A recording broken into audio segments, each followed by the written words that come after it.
Price தி Lord friends. இன்றைக்கும் நம்ம நினச்சிட்டு இருக்கலாம் சம்டைம்ஸ், ஐயோ நான் ஏதோ ஒரு ஜடம் மாதிரி வாழ்ந்துட்டுருக்கனே, எனக்கு எதுலேயுமே ஒரு பிடித்தம் இல்லையே, நான் ஒரு பர்பஸ் இல்லாமல் இருக்கிறேனே அப்படின்னு சொல்லிட்டு ரொம்ப சோர்ந்து போய் இருப்போனா ஃப்ரெண்ட்ஸு. எசேக்கியல் 37வது அதிகாரம் வாசித்து பார்த்தோன்னா எல்லாம் உலர்ந்த எலும்புகளாக இருக்குது.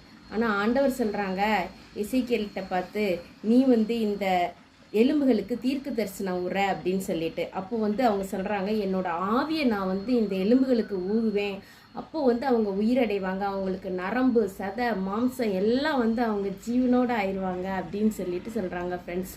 நம்ம கூட ஐயோ ட்ரையாக இருக்கே என் லைஃப் அப்படின்னு நினச்சிட்டு இருந்தேன்னா, பரிசுத்த ஆவியானவரை நம்ம வாஞ்சித்து அவரை நம்ம எப்படியாவது கஷ்டப்பட்டு நல்லா ப்ரேயர் பண்ணி அவங்கள பெற்றுக்கொண்டோன்னா ஃப்ரெண்ட்ஸ், நம்ம வாழ்க்கையை நல்ல உயிரடையும் ஃப்ரெண்ட்ஸ். நம்ம வாழ்க்கையில் ஒரு பர்பஸ் இருக்கும், நம்மளும் ஹாப்பியாக காட்